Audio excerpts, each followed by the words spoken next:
जी अस्सलाम वालेकुम। जी हम डिस्कशन स्टार्ट करते हैं। फर्स्ट ऑफ ऑल आपको बताती चलूं कि परफॉर्मेंस में जाकर अकाउंट हेल्थ पर हमने जाना है। और आज शिपिंग के जो मैट्रिसेस हैं, ये शिपिंग परफॉर्मेंस है, उसको आज हमने डिस्कस करना है डिटेल में कि इस तरह की जो वॉयलेशंस हैं उनको कैसे हैंडल किया जाता है और क्या सारा सिनेरियो है। अब इसमें आप देख सकते हैं कि लेट शिपमेंट रेट है शिपिंग परफॉर्मेंस में।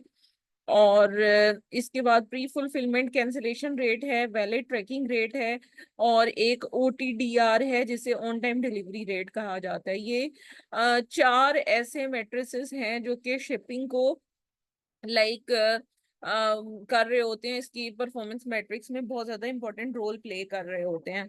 अच्छा, अब ये जो चारों मैट्रिसेस हैं ये सिर्फ सेलर फुलफिल्ड ऑफर्स पर एप्लीकेबल होते हैं।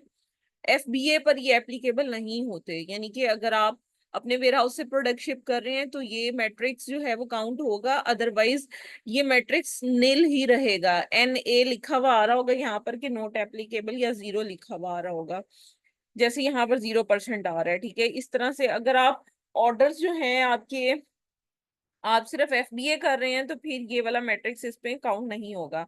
अब हम वन बाय वन इन सब की वायलेशंस को देखेंगे और इसको कैसे रिकवर करना है, इस चीज को आज मैं आपको डिटेल में गाइड करूंगी।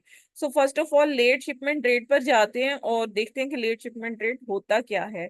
अब ये लेट शिपमेंट रेट जो है टू टाइप्स का होता है, एक 10 डेज के विद इन होता है और एक 30 डेज के विद इन होता है। ठीक है, ये दो विंडोज टाइम फ्रेम है इसके अंदर, जिस पर amazon जो है वो LSR, इसको LSR कहते हैं, लेट शिपमेंट रेट, LSR को काउंट कर रहा होता है। अब लेट शिपमेंट रेट का मतलब क्या है कि आपने ऑर्डर की कंफर्मेशन ही लेट की है। यानी कि मैं थोड़ा सा इसके बारे में आपको इलेबोरेट करने के लिए मैं ऑर्डर्स जो FBM है उस पर जाती हूँ, ताकि आपको मैं क्लियरली इन सारी चीजों के बारे में बता सकूं। सो फर्स्ट ऑफ ऑल मैं ऑर्डर्स पर जाऊंगी, मैनेज ऑर्डर्स पर चली जाऊंगी, और यहाँ से सेलर फुलफिल्ड ऑर्डर जो हैं वो ये नजर आ रहे हैं। यहाँ पर ये पेंडिंग है, ये शिप्ड है, ये कैंसल्ड है, ये शिप्ड है। ठीक है, यहाँ शिप्ड पर हम क्लिक करेंगे और स्क्रॉल डाउन करने के बाद अब आप यहाँ पर देख सकते हो कि डिफरेंट जो है ना वो इस तरह से हमारे पास आ रहे हैं और ऑर्डर्स आ रहे हैं। अब जैसे ये ऑर्डर्स कंफर्म हो चुके हैं, लेकिन मैं आपको अनशिप में दिखाती हूँ कि कंफर्मेशन होती क्या है, यानी कि हमें क्या चीज जो है वो टाइम पर अमेजोन को शो करनी है। जैसे ये ऑर्डर आईडी है, इस पर जब हम क्लिक करते हैं, क्लिक करने के बाद जब हम स्क्रॉल डाउन करेंगे तो यहाँ पर हमें कंफर्म शिपमेंट करनी होती है। और किस डेट से पहले इसको कंफर्म करना है, ये देखें यहाँ पर लिखा आ रहा होता है कि शिप बाय डेट जो है वो आपकी 16 से 19 अगस्त के दरमियान है। तो इसका मतलब ये है कि 16 से लेकर 19, यानी कि 19 डेट तक हम इसकी ट्रैकिंग को एंटर कर सकते हैं। अगर हम 19 के बाद ट्रैकिंग को चाहे 1 मिनट ही लेट क्यों ना, जब next day 20th date start हो जाएगी, चाहे 1 मिनट उससे हुआ हो, अगर हम ट्रैकिंग एंटर करते हैं तो वो लेट शिपमेंट कंसीडर होगी कि हमने ऑर्डर को लेट शिप किया है। तो आप यहाँ पर देख सकते हो कि यहाँ पर 12 ऑर्डर्स लेट शिप हुए हैं, और ये 12 ऑर्डर्स, इसमें भी वही परसेंटेज हो रही है उन्हीं 12 ऑर्डर्स की। इसका मतलब है कि लास्ट 10 डेज में हमने 10 ऑर्डर्स जो हैं वो लेट शिप किए हैं अमेजोन के कस्टमर्स को, उनकी ट्रैकिंग लेट एंटर की है, जो डेट है उसको गुजरने के बाद ट्रैकिंग इंफॉर्मेशन प्रोवाइड की गई है। तो late shipment rate shipment confirmation ही होती है जो कि परसेंटेज की फॉर्म में होती है। और LSR आप देख सकते हो सिर्फ सेलर फुलफिल्ड ऑर्डर्स पर एप्लीकेबल है। और अमेजोन के अकॉर्डिंग हमें शिपमेंट टाइम पर कंफर्म इस वजह से करनी है ताकि कस्टमर को अगर प्रोडक्ट लेट मिलती है या कंफर्मेशन ऑर्डर की लेट मिलती है तो उसकी वजह से क्लेम्स या नेगेटिव फीडबैक, या फिर कस्टमर जो है वो कांटेक्ट करना स्टार्ट कर देगा, which will negatively impact on your seller account.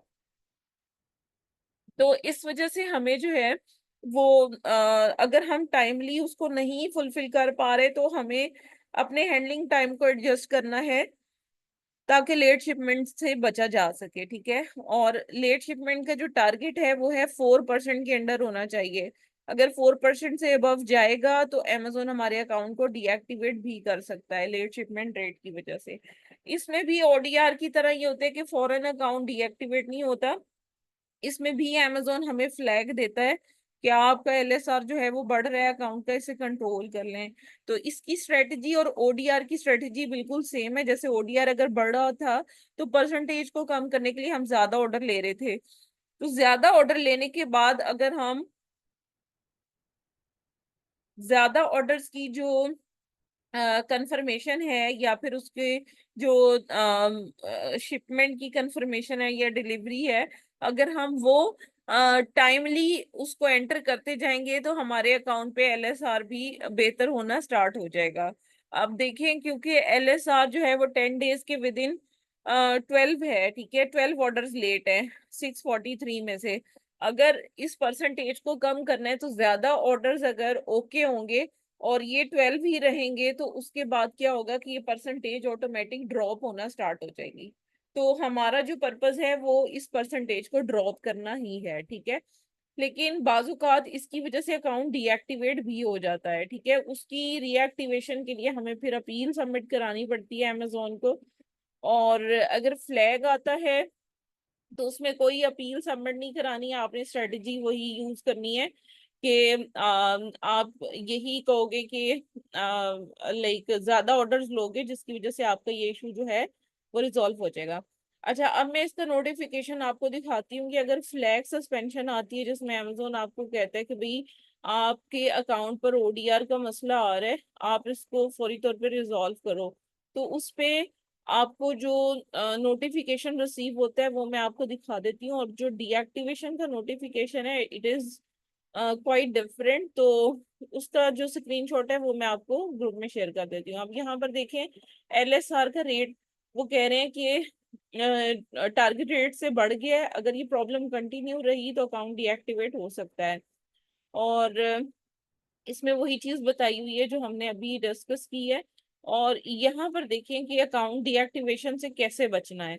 यहाँ पर वो बता रहे हैं कि आप जितने भी ऑर्डर्स हैं उनको टाइमली डिस्पैच करें विद इन अलॉटेड टाइम। और जो हम आपको रिकमेंड करते हैं कि लेट शिपमेंट रेट के लिए आप उसको जो है वो देखें और कोशिश करें कि एक प्लान बनाएं कि उसको ट्रैक किया जा सके। आपको कोई प्लान ऑफ एक्शन सबमिट कराने की जरूरत नहीं है, यहाँ पर देख लें क्लियरली लिखा हुआ है।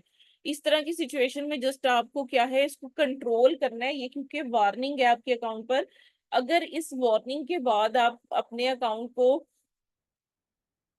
एलएसआर को अगर इम्प्रूव नहीं करते तो अमेजोन आपके अकाउंट को भी डीएक्टिवेट कर सकता है, ठीक है। तो बाकी ये है कि इसकी जो रिपोर्ट है वो मैं आपको बता देती हूँ। आपने किस तरह से डाउनलोड करनी है, परफॉर्मेंस में जाकर अकाउंट हेल्थ में जाना है।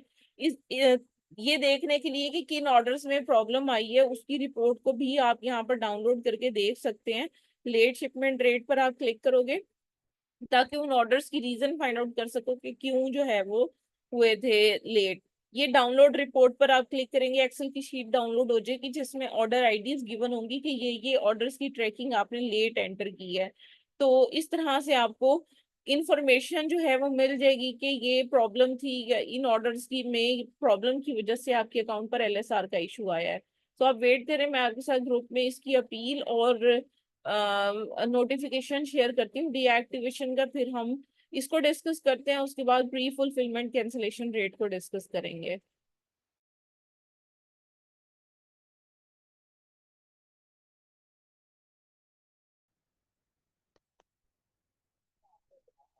जी, प्लान ऑफ एक्शन हमने डिस्कस कर लिया। अब हम फर्दर जो है वो मूव करते हैं प्री फुलफिलमेंट कैंसिलेशन रेट पर, कि वो क्या होता है, उसकी वजह से क्या अकाउंट पर इम्पैक्ट आ सकता है, उस चीज को हम डिस्कस करेंगे। अच्छा, ये प्री फुलफिलमेंट कैंसिलेशन रेट है, इसका टारगेट है 2.5%। अब ये होता क्या है, इसका मतलब ये है कि कोई कस्टमर अगर आपको ऑर्डर करता है और ऑर्डर कस्टमर कैंसिल ना करे बल्कि सेलर कैंसिल कर दे, उसे हम कैंसिलेशन रेट कह देते हैं। उसकी वजह से कैंसिलेशन रेट इंक्रीज होता है हमारे अकाउंट पर।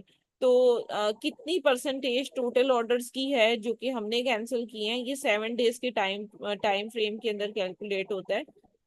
और ये भी सिर्फ सेलर फुलफिल्ड ऑर्डर्स पर एप्लीकेबल होता है। इसमें जितने भी ऑर्डर्स या जितनी भी आइटम्स जिस पर कैंसिलेशन सेलर ने स्टार्ट की है वो तमाम जो है वो सीआर पे एप्लीकेबल होती हैं। और जितने भी पेंडिंग ऑर्डर्स हैं या फिर आइटम्स हैं जो कि कस्टमर कैंसिल करता है वो इसमें शामिल नहीं होता। ठीक है, और अमेजोन की पॉलिसी है कि हमें सीआर जो है वो 2.5% के विद इन रखना है, अदरवाइज अकाउंट डीएक्टिवेट हो सकता है। ठीक है, अब मैं आपको दिखा देती हूँ कि कैंसिलेशन होती क्या है। यहाँ से जो मैनेज ऑर्डर्स पर जब हम जाते हैं, ऑर्डर्स में जाकर मैनेज ऑर्डर्स में, तो यहाँ पर 3-4 तरह की टैब आती है, जिसमें पेंडिंग ऑर्डर सबसे पहले नजर आ रहा होता है। एक मिनट, यस, यहाँ पर। अच्छा, सबसे पहले पेंडिंग ऑर्डर्स आते हैं, कि वो ऑर्डर्स होते हैं जो कि कस्टमर ने कार्ट में जो है वो रखे हैं और इसकी पेमेंट अभी प्रोसेस नहीं की कस्टमर ने। ठीक है, वो हमें ऑर्डर्स यहाँ पर पेंडिंग स्टेटस में नजर आ रहे होते हैं। अच्छा, कुछ इस तरह के स्टेटस होते हैं जो कि पेंडिंग में होते हैं, यहाँ पर आप देख सकते हो पेमेंट वेरिफिकेशन के लिए वेट कर रहे हैं। अच्छा, कुछ ऑर्डर्स ऐसे होते हैं जो पेंडिंग में होते हैं और साथ ही यहाँ पर लिखा हुआ आ रहा होता है कि कस्टमर इस ऑर्डर को कैंसिल करना चाह रहा है। तो उसमें हमारा कोई कसूर नहीं होता, कोई फॉल्ट नहीं होता, जिसकी वजह से मतलब ये कि जो पेंडिंग स्टेटस है, उससे उससे कोई हमारे अकाउंट की हेल्थ पर फर्क नहीं पड़ता। अब ऐसा है कि कुछ ऑर्डर्स, यहाँ पर कैंसिल का बटन आ रहा है, इस पर जब हम क्लिक करते हैं तो यहाँ पर कुछ ऑर्डर्स ऐसे होंगे जो कि ये देखें, ये कस्टमर ने इनिशिएट किया हुआ है, बायर की कैंसिलेशन है। रीजन क्या है उसने बताई नहीं है। ठीक है, वो सिर्फ ये चाह रहा है कि उसका ऑर्डर कैंसिल हो जाए। ठीक है, तो इस तरह की जो केसेस हैं उसमें हमारे पे उसकी कोई भी इम्पैक्ट हमारी अकाउंट हेल्थ पर नहीं आता। लेकिन यहाँ पर अगर आप देखो अनशिप ऑर्डर है, और अगर यहाँ पर अनशिप ऑर्डर को हम खुद बीइंग अ सेलर जो है वो कैंसिल करते हैं, तो इस तरह के केस में जो है वो ऑर्डर यहाँ पर देखिए बायर ने जो है वो कैंसिलेशन की है। तो जब बायर कैंसिलेशन करेगा तो उससे हमें कोई फर्क नहीं पड़ेगा। लेकिन अगर कैंसिलेशन हमारी तरफ से होगी तो हमारे अकाउंट की हेल्थ पर प्रॉब्लम आ सकती है। ठीक है, तो एक मिनट, ये सारे कैंसिल ऑर्डर्स ये भी आ रहे हैं, मैं अनशिप पे दोबारा क्लिक करती हूँ, शायद कोई इंटरनेट में प्रॉब्लम है।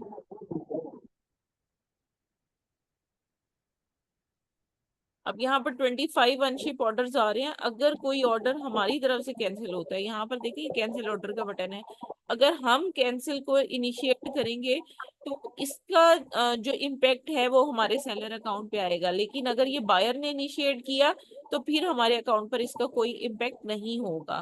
ठीक है, तो बाकी अब हम इसके प्लान ऑफ एक्शन को देख लेते हैं। कैंसिलेशन की क्या रीजन हो सकती है, किस वजह से लोग जो हैं वो ऑर्डर्स को कैंसिल करते हैं, यानी कि सेलर्स जो हैं वो क्यों कैंसिल करते हैं ऑर्डर्स को। और यूजुअली इसकी इसकी जो परसेंटेज है वो क्योंकि 7 डेज की विद इन होती है, तो यूजुअली इसको मेंटेन करने के लिए या कोई इसकी वार्निंग वगैरह नहीं आती। लेकिन अगर कैंसिलेशन, अगर आपने 100 ऑर्डर्स की कर दी है एक साथ ही, तो फिर अमेजोन आपके अकाउंट को डीएक्टिवेट कर देगा और कहेगा कि आप अपील सबमिट कराओ। तो अपील जो है इसकी वो मैं आपके साथ डिटेल में डिस्कस करती हूँ। आप वेट कीजिएगा तक।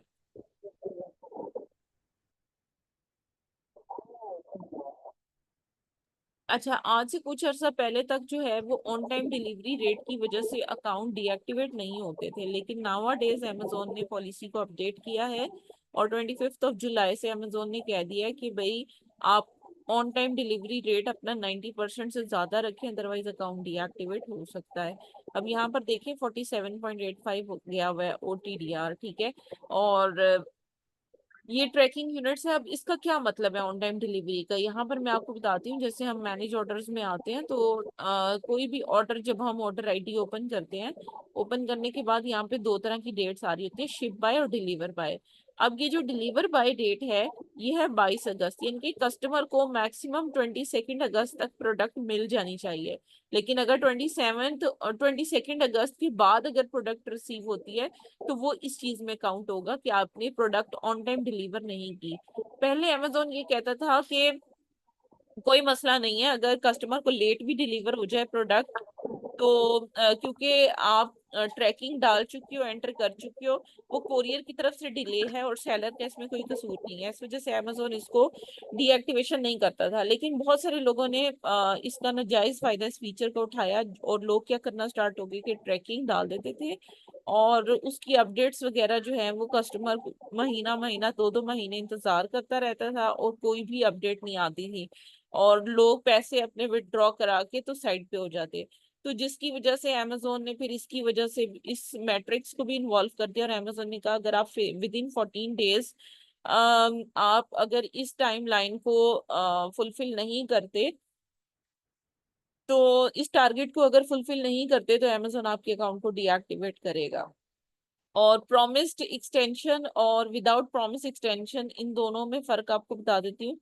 अगर ऑन टाइम डिलीवरी रेट में आपने कस्टमर से कोई प्रॉमिस नहीं किया, यानी कि आपकी डिलीवरी डेट थी 22 और आप 22 के विद इन आपको सेंड करनी है प्रोडक्ट, ठीक है, उसमें कोई एक्सटेंशन नहीं है, ठीक है। लेकिन एक चीज होती है कि आप कस्टमर को फिर कांटेक्ट करो और उसे कहो कि 22 के बजाय 25 को आपको प्रोडक्ट मिल जाएगी।